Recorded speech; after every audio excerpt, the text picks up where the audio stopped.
Gujarat right now. The heavy rainfall has literally, there's a disruption of lives over there, right? The revamp that IMD is going to go through. Is it going to really strengthen its capabilities? And the best of the forecasts would not be able to tell you the amount of rainfall that's going to happen, right? Yeah. They can only tell you a heavy rainfall is expected. The event themselves cannot be prevented, by the way. I mean, you can't prevent if a heavy rainfall is going to happen, it will happen. Yeah. What can be managed in a better way is if you have good forecasts, timely forecast, and then a response system along with it.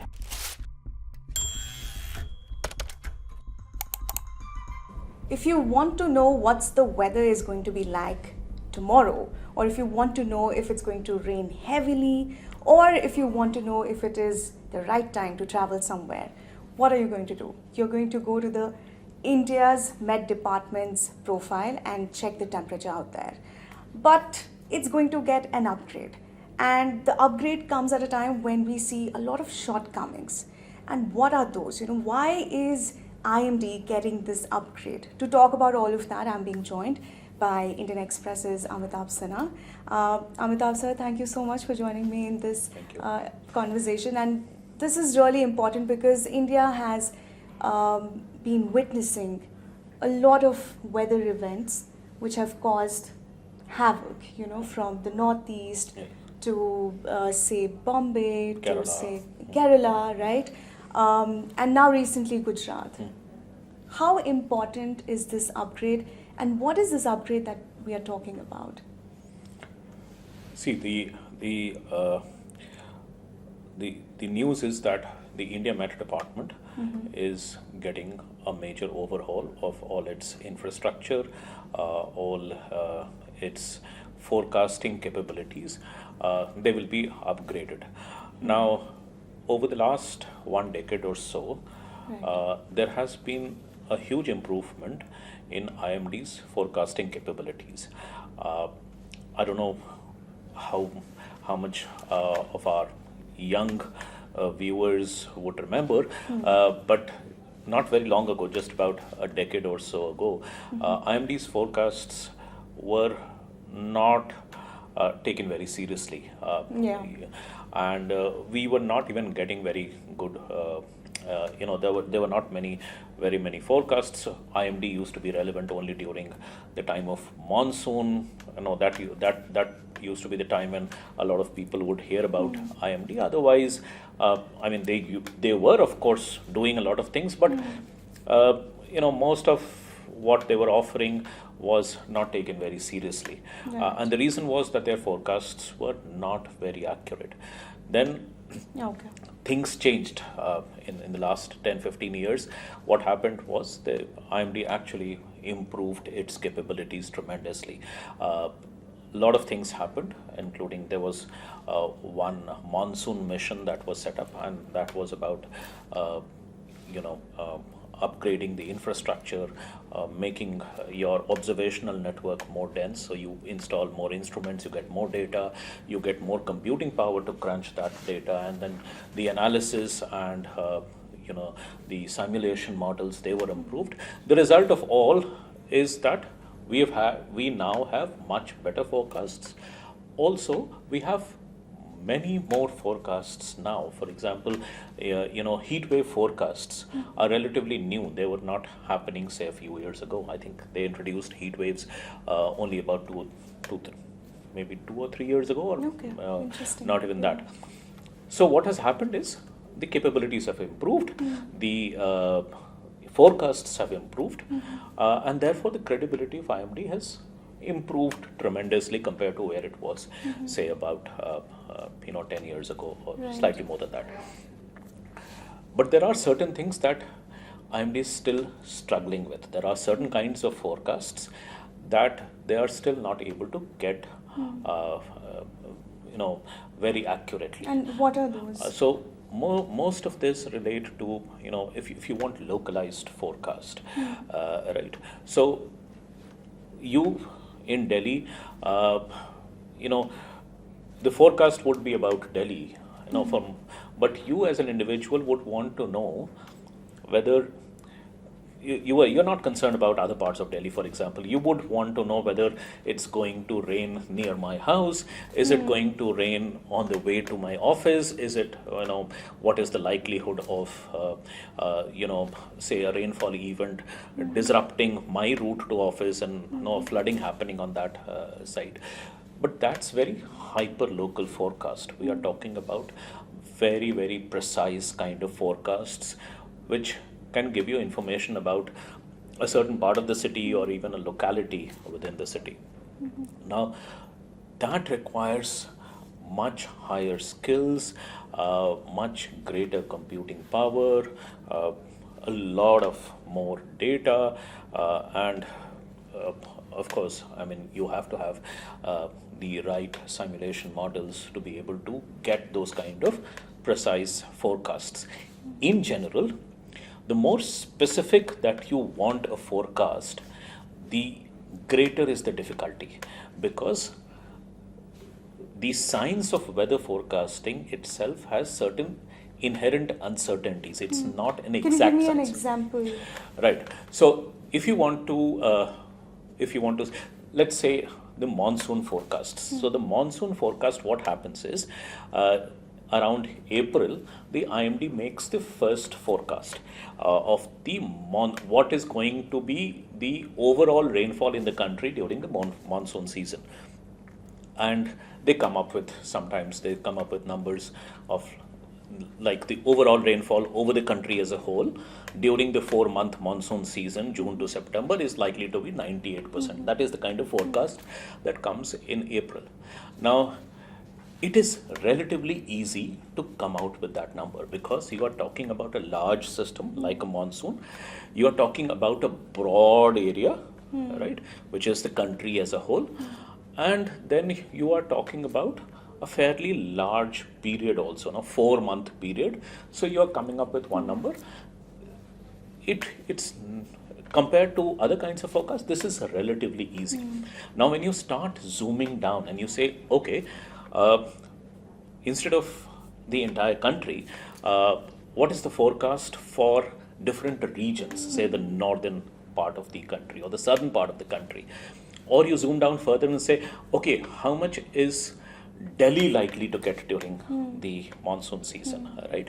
Or how much is a state like Bihar going to get during the entire monsoon season? Now, once you start zooming in, that's when the uncertainties increase.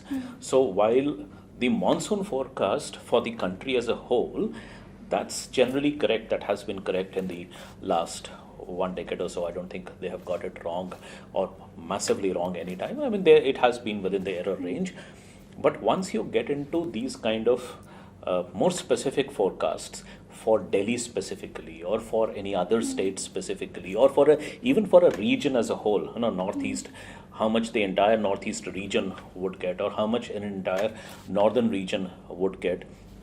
And also, when you become more specific in time, so instead of talking about the entire season, which is 4 months long, if you say how much of the rain would happen in August only, or July only, or June only, that is when the uncertainties become much more prominent and it gets more difficult to predict. And that's the reason why you see that while the overall forecasts are generally correct, I don't think in the last 10 years they have got it wrong, but the regional fluctuations, the regional variations, also the monthly forecasts, they are not as accurate, so they get it wrong sometimes. And that's because of this reason. The more specific you want the forecast to be, the greater is the difficulty. And as I said, as you zoom in further and further, you want forecasts only for Bombay's, for example, or for Delhi on a particular day. What's the difficulty increases that much more. So in general, that is the way it is. The more specific a forecast, the more So the difficult challenge it is. is to get That right. forecast, Yes. and hyperlocal forecast, which Hyperlocal can be forecast. probably, say, if I Yeah. live in South Delhi Yeah. and I want to just get Yes. a a sense of if it is going to rain Yeah. in, say, Vasant Kunj. Yeah. So, will IMD be able to provide Yeah. me with that So data? you would or want to not? know, and people are already asking. A lot of people, they have. I have got these queries, and I'm sure IMD gets a lot of these kind of query. That, I have an event organized in outdoors in the park. Should I take into account the Yeah. possibility of rain, Yeah. which means I'll have to have it covered. Correct. Is rain Correct. possible? Because Correct. I'm getting guests. Should I Right. make those kind of arrangements? So you want that kind. So a Right. general kind of forecast that it's likely to rain in Delhi is Yeah. not going to probably help, because it's a large city. Rainfall Right. is a local event. Right. So But rainfall is a local, Local event. event. But something like, say, a landslide or landslide is also a very local event. okay, Huh. which can be avoided probably if the landslide has happened in the same area, say, couple of years back. Yeah. So how is this upgrade that we are talking about, or the revamp that IMD is going to go through, is it going to really strengthen its Yes. capabilities? Because what That is happened the in idea. Kerala, Yeah. we are talking about lives lost Yes, here, right? yes, yes. We are definitely looking at, say, Gujarat right now. The heavy rainfall has sent, like, literally there's a Yes. disruption of lives over Yes. there, right? So we are talking about lives over here. So Yes. how is IMD going to sort of strengthen itself if they go through this Yeah. upgrade? So it is possible. Like you mentioned, Kerala landslides, for example, last month we saw, and before Yeah. that we have seen several events. We have seen in the northeast there was a landslide a couple of months back. After the Sikkim, cyclone, there was a Sikkim. cloudburst. Then we have had cloudbursts. We Yeah. have had GLOF events triggered Yes. by rainfall, Yes. and they cause a lot of destruction. Right now, the idea is a lot of it can be. The event themselves cannot be prevented, by the way. I mean, you can't prevent if a Yeah. heavy rainfall is going Yeah. to happen, it will happen. Yeah. What can be managed in a better way is if you have good forecasts, timely forecast, and then a response system along with it, so that you are able to take preventive measures. You can take Exactly. prophylactic Yeah. measures so that you can evacuate people, you can take them to safety. Then a lot of this destruction can be Yeah. avoided. And in fact, there is So a very good. are you suggesting that IMD is not capable of doing that as of now? No. It's already doing. So It's a very good already doing, success. okay. A very good success is the Cyclone program, for example, right? And I mean, again, our young viewers would not be able to remember, but there was a major cyclone that happened in Odisha in 1999. It's called a super cyclone, Odisha super cyclone 1999, and that was also a turning point in our, changing our forecast capabilities. Now, that official figures are about 10,000 people died in that, but probably more people as well. Cyclones used to, and we get cyclones every year, right? We get more in the Bay of Bengal area, but also on the Arabian side. Last year we had a major Arabian Sea cyclone that came into Gujarat, right? So cyclones earlier used to leave a lot of destruction. They used to lead to the deaths of hundreds of people, sometimes thousands of people, and a lot of loss of property as well. In the last 11-12 years, the deaths from cyclones has come down to barely a few. Sometimes in some cyclones there are no deaths at all. It started with 2013 Phylline cyclone, which was like, and how has it happened?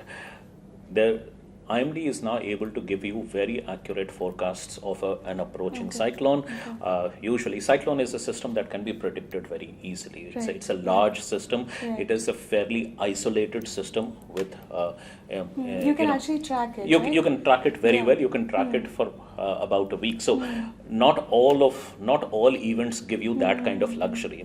Cyclone does give you Yeah. that opportunity. That for most of the times it's on the sea. It can, and it's a large system. It's, as I said, it's a relatively isolated system. There's nothing else happening around. So you actually can see it. You can monitor it, and you can track how it's traveling, and you can predict where it's going to make the landfall on land. And that 5 to 7 days of lead time, that's enough to carry out the evacuation measures. So all along the coast, in fact, on both sides of India's coastline, now there are very standard SOPs that have been established. Based on IMD's forecast, there are evacuations that are done. Odisha, Andhra Pradesh, there are permanent shelters that have been created over the years, and people are moved Even out. in West Bengal. Yes, West Bengal, even on this side, Gujarat, Maharashtra side. So there are permanent shelters that have been created. People are moved out swiftly, and that's why your loss of lives are contained. Now, Cyclone is a very good example or a model that needs to be emulated for other kinds of things. For example, the landslide. Now, the landslide in Kerala, any landslide, that doesn't give you that much of lead time. Forecasting a landslide is a lot more difficult than forecasting a cyclone. Absolutely. And also, landslide is a very, very localized event, right? It's one particular area, one particular hill that probably would go down. So even though you know which are the landslide prone areas, that's very well mapped out. There is no problem with that. But which particular hill or which particular area will see a landslide, that's much more difficult to predict. It is possible. It is possible. People are doing it. People, even in Kerala landslide, there are teams that have been working on it. In Sikkim, that people have been working on it to actually be able to predict, give an advance warning of the possibility of these areas getting affected, and then that can initiate a response system in terms of evacuation and protection. Can I add a question over here? You said that we can replicate the mechanism of predicting, say, a cyclone in predictions for other weather events, right? So what is stopping IMD? So there are, as I said, there are different difficulty levels, and there are different kinds of skills needed. So the landslide prediction is not just about rainfall. Rainfall prediction well started because most of your landslides are triggered by rainfall. Now, all landslides are not triggered by rainfall. There are other reasons as well. So a landslide prediction model would need to have all those kind of things as well, but most of the landslides get triggered by heavy rainfall. Even in Himachal Pradesh, we see that is what happens. So the first, any early warning system, the first thing is to have a very accurate prediction about the trigger mechanism itself. Are we able to do that? Now, rainfall prediction, rainfall forecast, we can do. Even the idea is to now make it much more localized so that you know exactly, this particular area, this 10 kilometer by 10 kilometer area, this is where it's likely to rain very heavily over the next 10. And then the other scientists would see whether this amount of rainfall, is it going to cross the threshold for that particular area to result into a landslide. So then a combination of other things would also need to happen, but it starts with the Met forecast, right? But such local forecast is really going to be helpful for the civic bodies as well. Lots of, the kind of things that urban flooding that we see in cities like Mumbai, Bengaluru, Chennai has had a major flooding event in 2015, after that as well. So those kind of things, if you have advance warning, then your local civic guys get into responding to start managing it or start planning it. But you need to know very accurate, you have to have that kind of forecasts. Now, right now, what IMD can do is forecast over an area of about 12 kilometers by 12 kilometers. Now, 12 by 12 kilometers is usually it's bigger than a normal Indian city. Not, of course, Delhi, Bombay, Pune would be much larger cities, but most of the Indian cities would be smaller than a 12 kilometer by 12 kilometer area. What that means is, while you can say, it's likely to rain over this city, but you won't be able to tell which part of the city is likely to get rain. So you need to get better resolution forecasts, which means IMD is already doing, I think experimentally they are doing about 3 kilometers by 3 kilometer grid. The idea of this upgrade also is to get into to be able to do 1 kilometer by 1 kilometer forecast. So that would be like really local. I mean, then he would be able to exactly locate where is it going to rain. Rainfall specifically is quite localized, and things like heat wave and all, they are much more spread out. I mean, it's South Delhi would be very heated and North Delhi would not. That's not the case. I mean, usually if the temperature is high in Delhi, it would be high in Western Uttar Pradesh also. It would be high in Punjab, Haryana bordering areas as well, right? So that's a more bigger sort of a phenomenon. That's, as we discussed earlier, that's relatively easier to forecast. What is more difficult is the localized event. Amitabh, in your piece, and everyone can read that piece on indianexpress.com, you will find the link in the description. So in your piece, you have talked about this sophisticated instrument like the Doppler radars. So these instruments, can you tell a little bit about them? So, I mean, Doppler radars, we already have fairly good network of Doppler radars. Maybe the eastern part of the country, East India, are not very well covered. Maybe we need to increase the network there. But other parts of the country, we have a fairly good network. Of course, I mean, it needs to be revamped further. I mean, these are some of the. But when you say revamped, right? So what are we looking at? Is it research or the infrastructure? A forecast would require several kinds of things. One is to increase your observational and monitoring network. So you need to have instruments at a much more denser network of instruments. So that's number one. That's observation number one. And monitoring. Observation and monitoring network. Right. So, and there are different kinds of things. You have land-based observation network.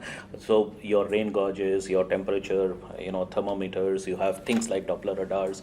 You have wind, wind speed measurements. So all those kind of things, all those instruments. So you need to have a much denser network so that you get more granular data, and then you're able to process it. Right. The other, and these are not just land-based instruments. Your monitoring and observation happens from the sea as well and from the skies. So you have satellites, you have weather satellites. We have a few of them. Maybe we need to send a few more satellites, but we already have Earth observation satellites. And then you also need to collect data on sea. That's where we don't have a very good network on sea, because weather events are a result of interactions between atmosphere, land, ocean, atmosphere. All three interact to give you the kind of weather that happens. So you need to have observation over all these three. So that's the first part, right? Then the second part comes wherein you need to have a good processing power, huge amount of computing. So because that data that you get massive amounts of data, and these computers would just not be able to do it. You need supercomputers. You need very high processing powers to be able to crunch that data, right? And now IMD, the Met Department would probably be the only department now in the country to have two supercomputers. Now they have two now, one in Delhi, in Noida. And how many would they need? Right now they have fairly good amount of, so that's not a problem. Even so, right now they have two supercomputers with fairly good processing power, and that's being upgraded in any case. And that was supposed to. So I think they are already upgrading it, and by this year, I think by the end of this year, they will have, I think, more than double the processing power that they had earlier. So probably they are doing fine with computing power. The third part of the forecast mechanism is, data is data. Somebody has to make sense of that data, analyze that data, and that's where your weather models come in. So what they do is they create simulation models, computer-based models, to simulate what is happening in the nature. Now those are also very there are different models. You come up with different kinds of equations, and you have different sorts of models that give you what is likely to happen. Those models need further improvement for giving you a more precise sort of information. So some of the models that are used now are global models, right?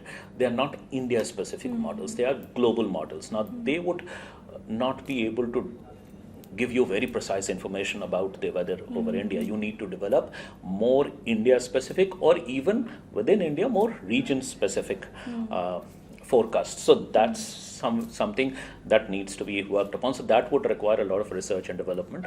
The other thing on the modeling part as well, and separately as well, is a lot of these extreme weather events that are happening because as a result of climate change.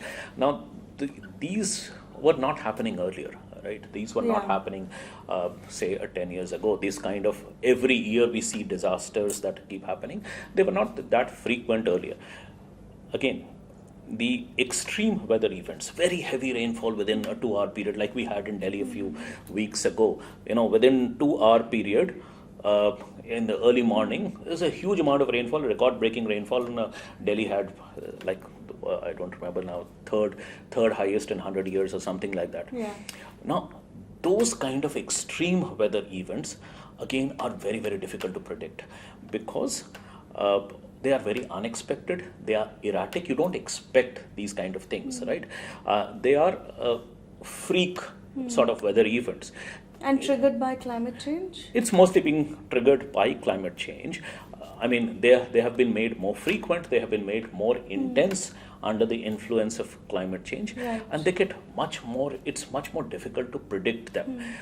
You can say heavy rainfall, yes, but this kind of massive rainfall, very unexpectedly that happens, it's very difficult to predict those kind of. Now, what are your hopes and expectations? No, it's now that IMD is sort of. No, so it's not my hopes or expectations. The idea is to be able to make these forecasts as precise and as reliable as possible, both in terms of local forecasts as well as doing extreme weather events, which are the triggers for a lot of disasters that we see. So if we get the extreme weather events right, I mean, it's not a question of suddenly getting everything right. You have to gradually keep improving your skills, improving your forecasts. So the better the forecasts, the better would be the management of a disaster.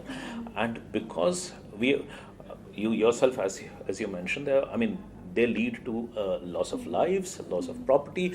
Also, they are a huge economic drain. Just the rescue operations or the rehabilitation that requires, they are a major disruption. So the idea is because these are going to only increase in future, the idea is to be able to you can't prevent them, but you can manage them. And better. If you have had success with Cyclone, which is a very good template to be able to so we have had very good early warning system for Cyclone, which is demonstrated every year several times.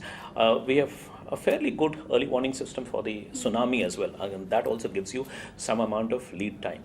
There are other kinds of, as we discussed, landslides or other weather events, thunderstorms or cloudburst events that are much more difficult to predict.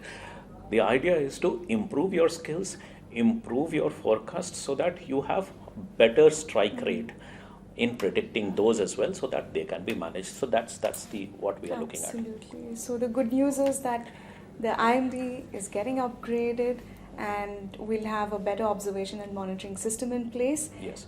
In that way, we will also prevent a lot of the casualties that we see, and also save a lot of economic or say the kind of management that goes when the rescue ops are going on. The bad news is that you still wouldn't know if it's going to rain right now. Yes, and the best of the forecasts would not be able to tell you the amount of rainfall that's going to happen, right? Yeah. They can only tell you a heavy rainfall is expected. Nobody is going to tell you. Nobody in the world is able to tell you whether it's going to rain 200 millimeters or 250 millimeters or 400 millimeters. That's not possible. But we can be prepared. We can be prepared with an umbrella. Yeah. So thank you, Amitabh sir, for joining us in this conversation and giving us all the details about how the IMD is going to be better prepared in the future. And thank you, viewers, for joining us in this discussion. If you like this video, then don't forget to like and subscribe to our channel, Indian Express, for more such explainers. Thank you so much for watching.